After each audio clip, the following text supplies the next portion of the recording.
Lucas capítulo 11, diz assim: de uma feita estava Jesus orando em certo lugar. Quando terminou, um dos seus discípulos lhe pediu: Senhor, ensina-nos a orar, como também João ensinou aos seus discípulos. Então ele os ensinou: quando orardes, dizei: Pai, santificado seja o teu nome, venha o teu reino, o pão nosso cotidiano dá-nos de dia em dia, perdoa-nos nossos pecados, pois também nos perdoamos a todo o que nos deve, e não nos deixes cair em tentação. Disse-lhes ainda Jesus: qual dentre vós, tendo um amigo, e este for procurá-lo à meia-noite, e lhe disser: amigo, empresta-me 3 pães, pois o meu amigo, chegando de viagem, procurou-me, e eu nada tenho que lhe oferecer. E outro lhe responda lá de dentro, dizendo: não me importunes, a porta já está fechada, e os meus filhos comigo também já estão deitados. Não posso levantar-me para te os dar.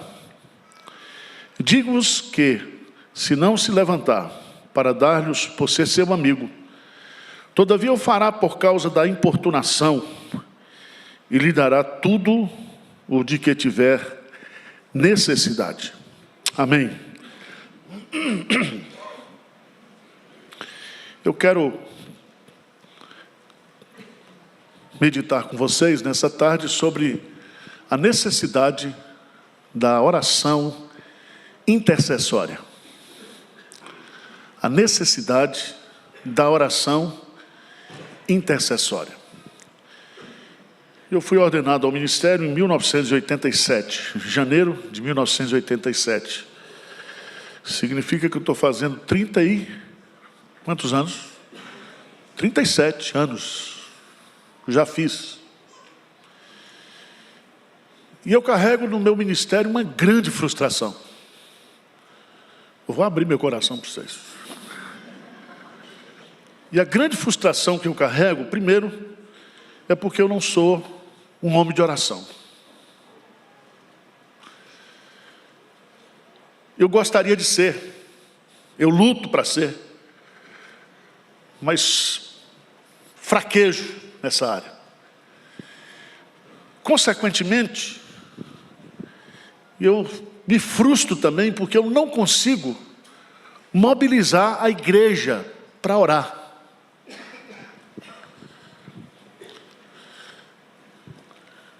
A gente pode fazer tudo. E às vezes eu fico pensando, será que se nós trouxéssemos uma dupla de cantor sertanejo para o culto de oração, a igreja vinha para o culto? Porque quando a gente fala de culto de oração, a única atração do culto é Deus. É Deus. A gente vem para buscá-lo, para adorá-lo, para reconhecer quem Ele é, para agradecer as nossas necessidades. Eu fiz uma pesquisa, né? Apesar de ter até escrito livro sobre oração. É muita cara de pau, mas eu escrevi. E com o pastor Hernandes juntos. Nós temos aquele livro Homens de Oração, Aprendendo a Orar com Quem Ora, e outros aí. E tem um encanto pelas promessas de Deus. E eu fiz uma pesquisa, uma avaliação, por que os pastores não oram, por que os pastores não conseguem motivar a igreja para orar. Primeiro, porque muitos de nós crescemos num ambiente de igreja que não ora. Eu me lembro quando eu era adolescente, lá na igreja em Vitória da Conquista, nós tínhamos os cultos de domingo, terça-feira tinha culto de oração e quinta-feira culto de doutrina. Geralmente ia para o culto de doutrina quem não precisava de doutrina. E o culto de oração era um fracasso. Pouquíssima gente. Vocês se lembram que na década de 80 houve uma explosão no Brasil, a partir da igreja da Lagoinha, diante do trono, onde as igrejas não passaram a orar, mas passaram a fazer culto de louvor, louvorzão. E hoje muitas igrejas, elas se caracterizam muito por causa do louvor do que por causa da oração. Na formação pastoral nos nossos seminários, não existe a disciplina da oração. Falta experiência na área de oração. De você, na sua carência, na sua necessidade, orar e ver Deus fazer coisas grandiosas. Nós somos influenciados por uma cultura sem oração. Falta motivação para chamar a igreja para orar. Não existe, não espere por uma grande multidão, quando Deus ele é a única atração da reunião. Eu fiz uma pesquisa e lá nos Estados Unidos, porque eles pesquisam muito, a média de oração de um pastor, média diária, 7 minutos. Mas acima de tudo, o diabo ele sabe tanto da importância da oração para a minha vida, para a sua vida, para a vida da igreja, que ele trabalha contra a oração. Ele desvaloriza aos nossos olhos a importância da oração. Ele zomba de nós quando a gente faz planejamentos estratégicos, faz eventos, faz congressos, sem oração. Porque sem oração não existe o mover de Deus. A igreja presbiteriana hoje é conhecida pelos pregadores, pelos escritores, pelos professores. Mas faça um levantamento e diga: eu conheço 10 pastores na IPB hoje que são homens de oração. Você não vai encontrar. Talvez sejam secretos. Veja bem que esse texto, Lucas, ele é o evangelista da oração. Ele registra não somente a vida de oração de Jesus, depois lá em Atos a vida de oração da igreja, mas ele registra também os ensinos de Jesus acerca da oração. Capítulo 11 de Lucas é o capítulo clássico, porque veja, e aqui eu quero chamar a sua atenção da importância do pastor e da liderança ser uma liderança de oração. Você marca um culto de vigília aqui na igreja, de oração, a liderança não vem. Os presbíteros não vêm, poucos vêm, quando pode. Os pastores não vêm. Eu, quando venho, fico aqui 2 horas, mesmo me dá um faniquito, que eu tenho que ir embora, porque tem outra reunião para fazer amanhã cedo.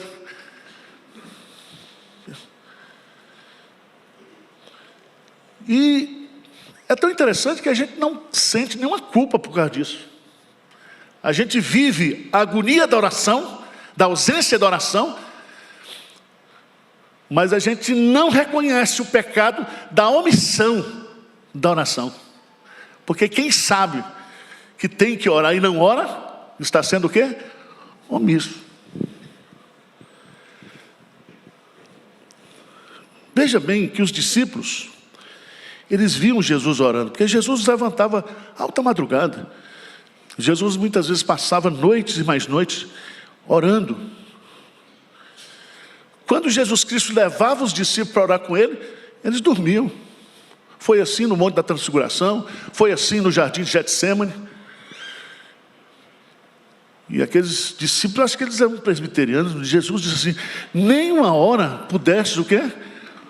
Orar comigo, 1 hora. Como é que está a sua vida de oração, meu irmão? Como é que está a sua vida de oração?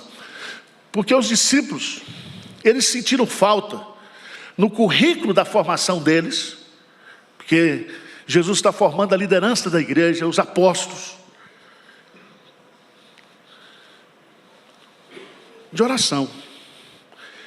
E veja que um dos seus discípulos lhe pediu: Senhor, ensina-nos a orar, como também João ensinou aos seus discípulos. Ensina-nos a orar. Eles disseram, ensina-nos a dar uma aula, ensina-nos a pregar, ensina-nos a planejar, ensina-nos a orar. Porque eu imagino que na mente deles, e às vezes passa na minha mente, não sei se na sua, Jesus era verdadeiramente homem, verdadeiramente Deus. Para que ele gastar tempo com oração?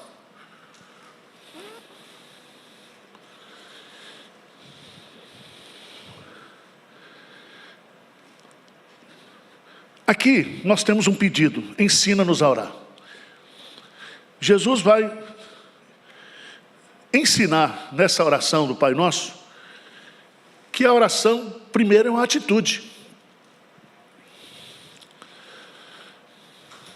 A oração, e ele vai colocar aqui, a oração do Pai Nosso. A oração é um diálogo entre os filhos e o Pai. E quando o Espírito Santo foi colocado dentro de nós, está lá em Romanos capítulo 8, nós recebemos o Espírito de adoção, pelo qual clamamos o quê? Abba, Pai. Então a oração é uma conversa com o Pai.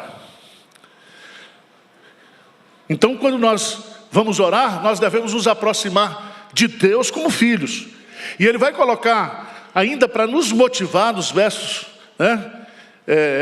aí dos versos 9 a 13, que ele como Pai perfeito, ele vai dar somente aquilo que nós precisamos e necessitamos. A gente se aproxima de Deus como Pai, a gente se aproxima de Deus como adorador, porque a gente diz, santificado seja o teu nome. Venha a nós o teu reino, nós nos aproximamos diante de Deus como súditos e como servos, seja feita a tua vontade, assim na terra como nos céus. Então o Pai Nosso não é uma reza, o Pai Nosso é uma atitude, é como nós nos posicionamos diante de Deus. Aí vem as 3 petições finais, que são petições para revelar para Deus quais são as nossas maiores necessidades. Pão nosso de cada dia, dá-nos hoje. O que mais? Perdoa os nossos pecados. Então nós precisamos de pão, nós precisamos de perdão e nós precisamos de proteção. Não nos deixes cair mas livra-nos do mal. Então essas 3 petições nos levam a nos aproximar de Deus com um atestado de pobreza. Por isso que a oração humilha a gente. Humilha. Mas o que me impressiona no ensino de Jesus sobre oração, que ele vai colocar aqui um tipo de oração que eu chamei aqui a oração de intercessão. E se ele colocou aqui, é porque essa oração ela é de extrema importância para a minha vida e para a sua vida. Preste atenção. Romanos capítulo 8 diz lá que nós não sabemos orar como convém. Que o Espírito Santo foi colocado dentro de nós para expressar para Deus, até com gemidos inexprimíveis, as nossas necessidades. Então nós temos o Espírito Santo, que é um intercessor interno. Mas há também, diante do Pai, diante do trono de Deus, onde todas as decisões são tomadas, o nosso advogado, que é Jesus Cristo. E o ministério de oração que Jesus tem no céu é o ministério de intercessão. Ele intercede por nós. Veja lá, só queria relembrar você, Romanos capítulo 8. O que Jesus está fazendo no céu? Romanos capítulo 8. Veja, no versículo 26. Vamos ler juntos? Também o Espírito, semelhantemente, nos assiste em nossa fraqueza, porque não sabemos orar como? Mas o Espírito intercede por nós, sobremaneira, com gemidos inexprimíveis. Aí, por favor, veja Romanos, capítulo 1, versículo 30, Romanos 8, 34. Vamos lá. Romanos 8, 34. O que é que diz? Quem os condenará? É Cristo Jesus quem morreu, ou antes, quem ressuscitou, o qual está à direita de Deus. Presta atenção, os verbos diz que ele morreu, ele ressuscitou. Os verbos no presente, ele está à direita de Deus e intercede por nós. Esse verbo no presente é um presente contínuo. É uma ação que não tem fim, ele intercede por nós. Você se lembra de Pedro? Que Pedro, tomado pela sua soberba, ele achava que ele era o melhor de todos os discípulos. E Satanás cirandou com ele. E Jesus disse para ele: Pedro, eu intercedi por você, para que a sua fé não desfaleça, Pedro. Então, se eu estou de pé, se você está de pé, lembre-se sempre que o Espírito Santo, ele intercede dentro de nós, por nós, e que o Espírito Santo também, ou que Jesus Cristo, ele está lá diante do Pai, intercedendo por nós. Você crê nisso ou não? Está na Bíblia. Agora, eu queria destacar aqui 5 rápidas lições em Lucas capítulo 11, sobre a oração intercessória. Aliás,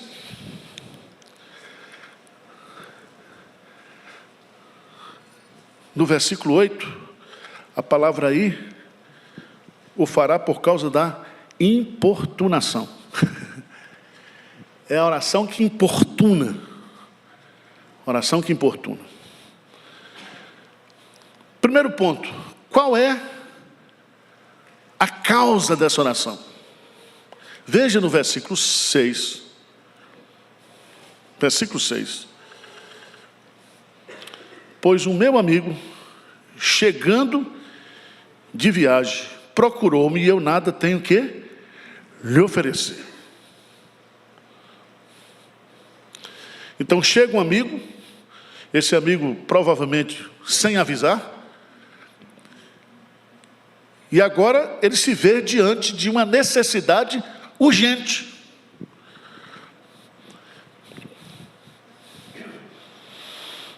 Presta atenção que nós vivemos no dia a dia, e muitas vezes a gente ora porque a gente recebe um diagnóstico de um médico com um problema de saúde. A gente recebe uma demissão de emprego. A gente vive dentro da nossa casa problemas de relacionamento, onde você descobre coisas que você não sabia do seu cônjuge, do seu filho, e vice-versa. E é tão interessante, porque ele está falando aqui de comida, ele está falando de fome. Ele não tem comida em casa, ele não tem pão em casa. Então, a oração intercessória, a oração que importuna Deus, ela brota dessas situações. Você se lembra lá de Josafá, quando vários exércitos se reuniram para vir destruir, e ele não tem outra coisa a fazer, senão convocar o povo para orar. E ele diz: e nós não podemos contra essa multidão, e nós também nem sabemos o que fazer. E ele põe todo mundo para orar, necessidade urgente.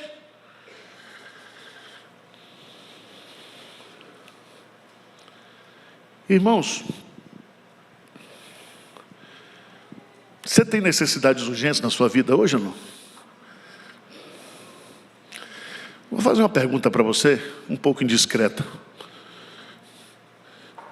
Você tem problemas hoje dentro da sua casa e na sua vida que só Deus pode resolver?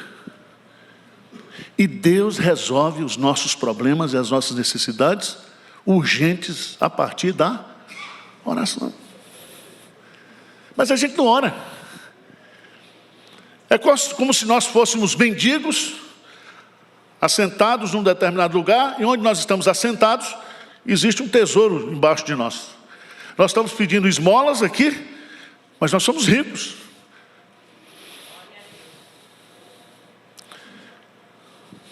Irmãos, não existe privilégio maior do que o privilégio da oração. O véu do templo foi rasgado, e um novo e vivo caminho foi aberto. E eu e você, nós podemos, de qualquer lugar, em qualquer situação, dentro do quarto, no metrô, a pé, na rua, em qualquer lugar, você pode acionar o seu Pai que está nos céus.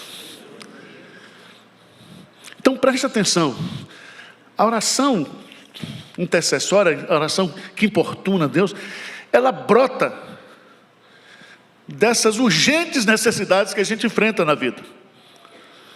Segundo lugar, qual é a motivação? E eu entendo, aqui pelo texto, porque ele chama a pessoa de amigo, aquele que vai procurar, como se fosse o próprio Deus, que seria o nosso Pai. Mas também quem está chegando na sua casa é um amigo. E eu vejo aqui que a motivação que ele tem para buscar no amigo maior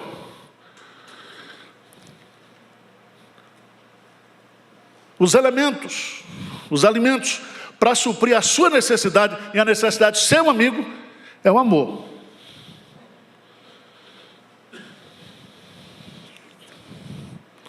Preste atenção, irmãos. A oração intercessória, ela é a oração mais altruísta que existe. Porque o intercessor, ele é alguém que sacrifica pelo outro. Ele sai, ele não vai dormir. E aqui eu aprendo uma lição, é que o amor gera intercessores. Esse projeto Mães da Aliança, por que as mães oram pelos seus filhos? Por que elas fazem vigília pelos seus filhos? Por que elas jejuam por causa dos seus filhos? Porque existe um amor motivacional. Se eu amo a minha igreja, se eu amo a minha família, se eu amo o meu país, o amor é a grande motivação. Vamos pegar o exemplo de Abraão, quando recebe a notícia que Deus vai destruir Sodoma e Gomorra, mas lá tinha o seu sobrinho, e diz que ele então fica na presença de Deus e faz uma oração intercessora. Se lá tiver 50, se lá tiver 25, até chegar em 10, porque 10 dava para cobrir. Eram 6 só que ele queria que fosse salvo na cidade. Mas ele está ali intercedendo Deus. E diz o texto lá em Gênesis capítulo 19, que quando Deus vai destruir, diz assim: lembrou-se Deus de Abraão. Não lembrou-se Deus de Ló. Lembrou-se Deus de Abraão. Nós não merecemos. É por causa dos méritos de Jesus. Tudo quanto pedirmos em seu nome, Ele vai nos dar, para que o Pai seja glorificado no Filho. Quando nós vamos sacar no banco celestial, nós não temos saldo médio lá não. Nem cheque especial você tem. Nós sacamos do banco celestial por causa dos méritos de Cristo. Ele é que se intercede por nós. E há muita coisa que Ele vai nos dar por amor a Ele, por amor ao nome dEle, por amor à honra dEle. Ele vai nos dar, Ele vai nos atender.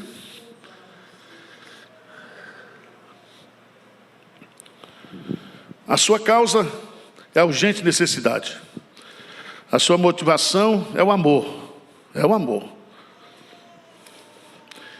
Quem ama, ora pelo outro. Terceiro, a sua importância.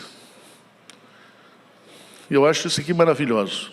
Ele diz aí, vamos ler de novo o versículo 6, juntos? Pois o meu amigo, chegando de vidagem, procurou-me e eu nada. Repete essa última frase. E eu nada tenho para lhe oferecer. Irmãos,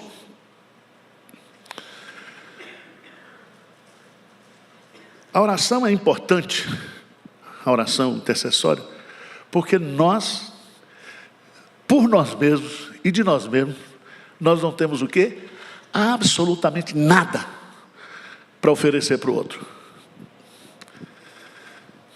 Por isso que a Bíblia fala que nós damos para o outro aquilo que Deus dá para nós.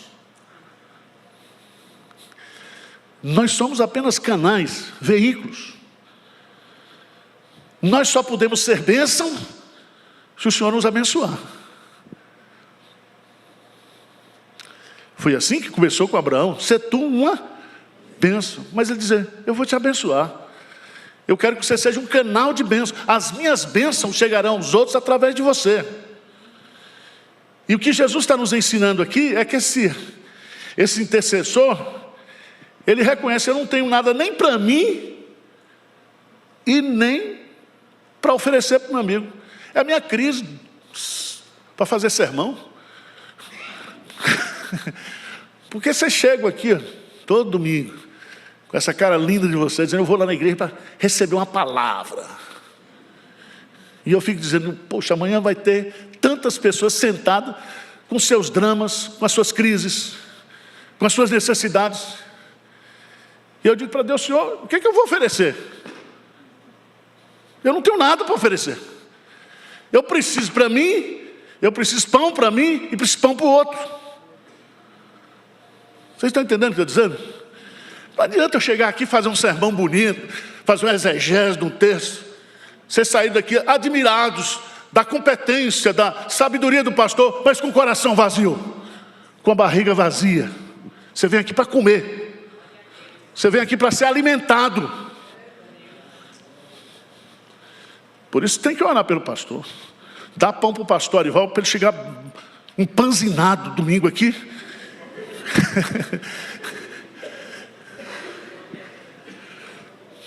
Vocês estão entendendo o que eu estou dizendo ou não? O senso da nossa impotência é a alma da oração intercessória. Por que Jesus Cristo ele intercede por nós? Porque Ele sabe que sem Ele nós não podemos nada. Nada. Mas a sua causa é urgente, necessidade. A sua motivação é o amor. A sua importância é para suprir necessidade. Quarto, a fé. A fé. Diz o texto é claro. Qual dentre vós, tendo um amigo, e este for procurá-lo à meia-noite e disser, amigo, empresta-me 3 pães.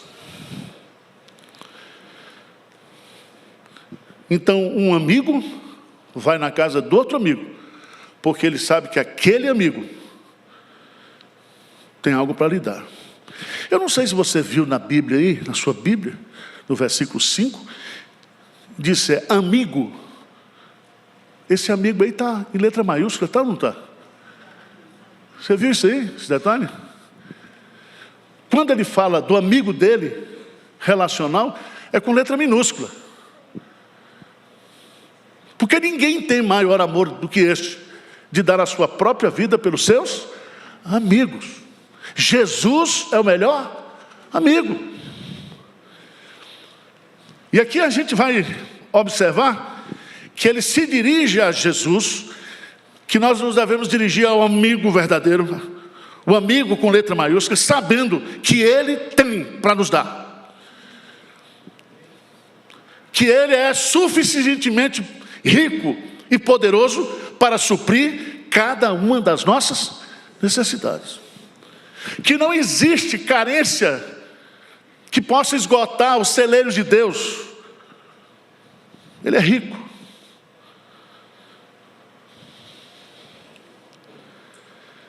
Fé.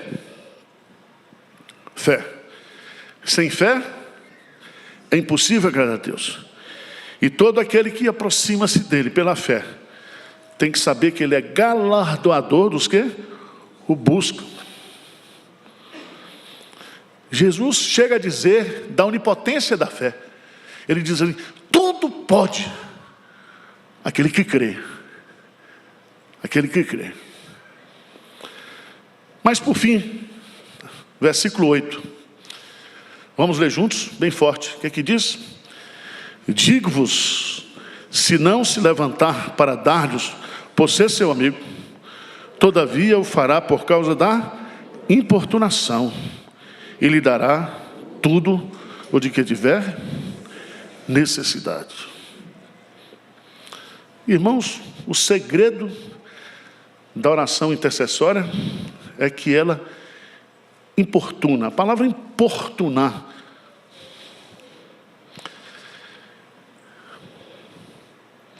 é uma palavra forte, porque ele diz: olha, já é altas horas, né? Meus filhos já estão deitados, e eles colocavam os filhos na frente, e o casal ficava atrás. Quem gosta de ser importunado? Eu me lembro que minha mãe era costureira lá no interior da Bahia, e tinha um pessoal que vinha ver roupa na hora do jantar. Eu ficava. E lá na minha casa vinha o pessoal do sertão: vai parir, ia lá para casa. Está doente, vai lá para casa. Às vezes eu estava dormindo, éramos 3 irmãos, 4 irmãos. Levanta da cama, vai dormir no sofá que fulano chegou. Pensa numa raiva.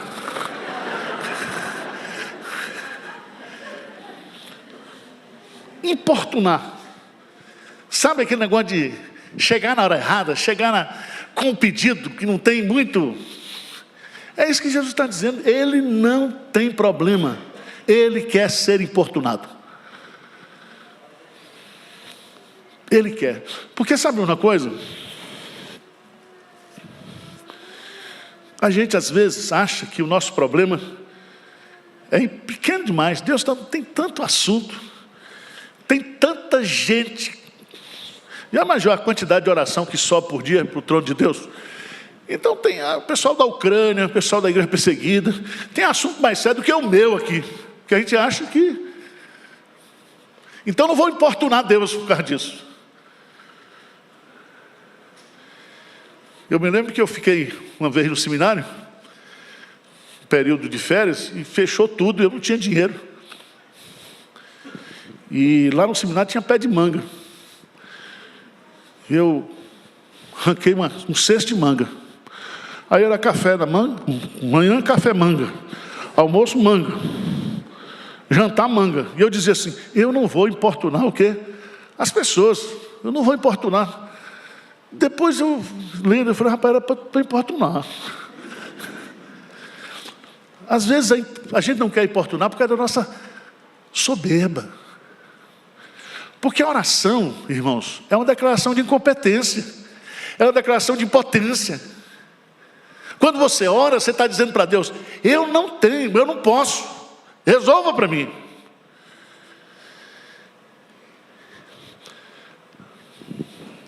A oração, ela abre o caminho para Deus fazer a sua obra em nós e através de nós. Veja que promessa maravilhosa. Então você vai tomar posse. Versículo 8, a última parte. Todavia, vamos ler juntos? Todavia o fará por causa da importunação e lhe dará tudo o de que tiver. Então presta atenção, não é tudo que você deseja, é tudo que você necessita. Então, Senhor Deus me deu uma Ferrari. Deus diz, você merece um Fiat 147. É o que você precisa, você não precisa de Ferrari. Todo aquele que pede, recebe. É assim? É. Mas recebe, muitas vezes, não o que ele pede, porque ele está pedindo algo mal, para gastar nos seus próprios desejos. Mas o texto está dizendo, se nós importunarmos Deus por causa das nossas necessidades, todas as nossas necessidades serão supridas. Lucas 18, e eu estou encerrando, vamos ficar de pé. Lucas 18, Jesus conta uma parábola, e a interpretação da parábola está no primeiro versículo. Vamos ler juntos? Lucas 18, 1, o que diz? Disse-lhes Jesus uma parábola sobre o dever de orar sempre e nunca. Aí ele vai contar dessa viúva que tem uma causa e que o juiz não atende a causa, mas ela importuna tanto o juiz que ele diz, por causa da importunação eu vou julgar a causa dessa mulher. Mas eu e você, quando nós nos comparecemos perante o juiz, que é Deus, e ele é juiz de fato até, nós nos comparecemos diante dele como filhos, e nós não somos uma viúva desamparada. Ele exagera nesse palavra para mostrar que nós, quando chegamos à presença dele, nós temos o advogado que é Jesus, nós temos o intercessor que é o Espírito Santo, e nós oramos a ele na condição de filhos. Ele disse, se vós que sois maus, sabeis dar boas coisas aos vossos filhos, quanto mais o vosso Pai Celeste. Então, irmãos, embora pareça demorado, Deus está ouvindo as nossas orações. Vamos lutar contra a escassez e o pecado da omissão da oração na nossa vida. Amém?